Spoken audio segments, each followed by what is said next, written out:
Aujourd'hui, j'ai avec moi un notaire dans mes bureaux et puis Monsieur Pierre Bélanger, maître Pierre Bélanger, notaire ici à Granby. Petite question, dans les transactions immobilières, puis moi je vois ça à l'occasion, hein, peut-être pas super souvent, mais de temps en temps, on va voir dans les vérifications qui vont être souvent avec le certificat de localisation, le besoin de faire une dérogation pour une raison X. Mais Pierre, est-ce que tu voudrais peut-être nous parler un petit peu plus de ce sujet-là? C'est quoi exactement une dérogation? Bon, généralement, quand on va parler d'une demande de dérogation mineure qui va être présentée au conseil d'une municipalité. Alors, conseil d'une municipalité, pourquoi? Bien, la dérogation, c'est qu'il y a des structures sur une propriété qui sont, dans le fond, qui contreviennent à la réglementation municipale. Dans la réglementation municipale, la plupart du temps, le cas typique, c'est que la réglementation municipale va édicter des marges qui doivent être respectées par rapport aux lignes, aux limites de division de la propriété. Alors, dans ces marges-là, on n'a pas le droit d'avoir de structure.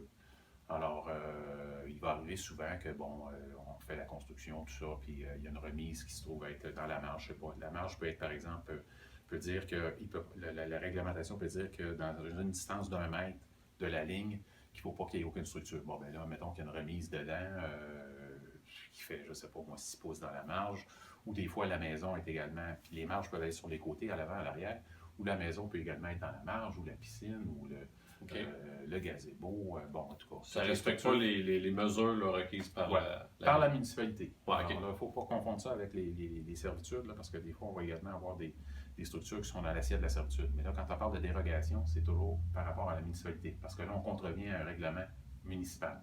OK. Alors, quand on parle de demande de dérogation mineure, bien, c'est ça, c'est par rapport à la réglementation de la municipalité.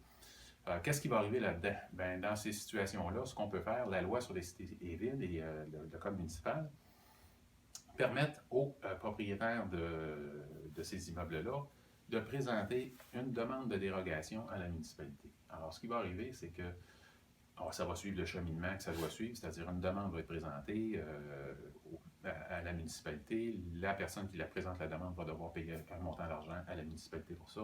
Okay. 200, 300, 500, là, ça dépend des municipalités. Et après ça, ben là, il y a le conseil d'urbanisme de la municipalité qui va vérifier la demande de dérogation et qui va se prononcer pour dire au conseil municipal s'il recommande ou pas la demande qui est présentée. Okay. Par la suite, il va y avoir, dans les réunions du conseil municipal, on va passer ça dans une réunion du conseil municipal, et là, le conseil municipal va accorder ou rejeter la demande de dérogation qui est présentée par la personne. OK. Je dis rejeter, moi je pratique depuis 13 ans ici à Granby, là, je n'ai pas encore vu de demande de dérogation qui ont été rejetées, mais théoriquement, c'est possible que ça soit rejeté. Ce qu'il faut savoir, par exemple, là, quand je parle que ça soit rejeté, une autre chose qu'il faut savoir, c'est que la demande de dérogation va être présentée, mais généralement, on va la présenter en autant qu'il y a eu une demande de permis de construction qui a été faite avant que la structure soit installée. Okay. La loi dit qu'on ne peut pas présenter, on ne peut pas accorder une demande de dérogation s'il n'y a pas eu un permis qui a été accordé avant que la structure soit érigée sur il faut qu'il sache que la bâtisse est là. Ben, parce que c'est pour pas donner, dans le fond, là, comment est-ce qu'on pourrait dire ça?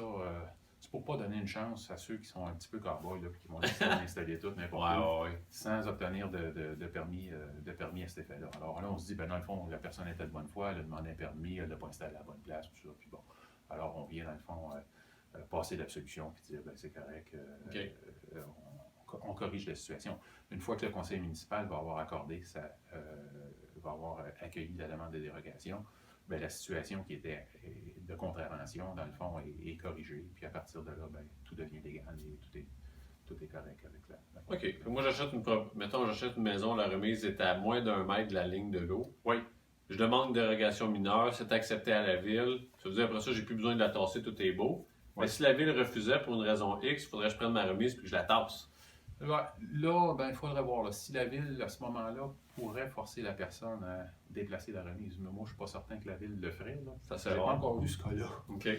Mais théoriquement, oui, la ville pourrait le faire. Puis dans quelle situation est-ce qu'elle va le faire? Mais la plupart du temps, ça va être plutôt par des plaintes par les voisins. Ouais. Alors, les voisins pourraient essayer de forcer la municipalité ou la ville à agir puis à faire en sorte que la personne se conforme à sa réglementation. Ouais.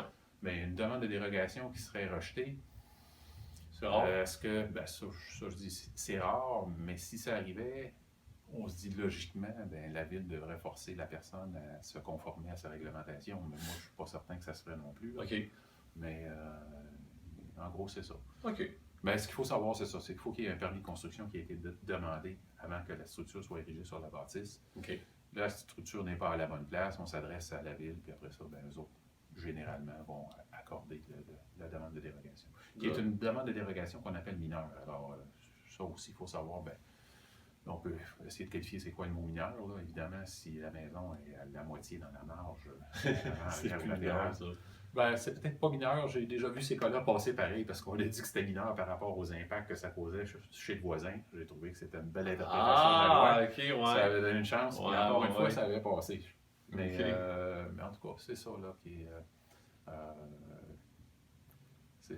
En gros, c'est ce qui arrive au niveau des demandes de dérogation. Good. Si jamais les gens auraient plus de questions spécifiquement à leur situation et qui veulent te rejoindre, Pierre, de quelle façon est-ce qu'ils peuvent le faire? Ben, au 450-777-7005. Ça me fera bien plaisir de vous répondre. Excellent. Donc, c'était Sébastien Cloutier pour le courtier qui dit vrai et Pierre Bélanger, maître notaire ici à Granby. Bon. Merci.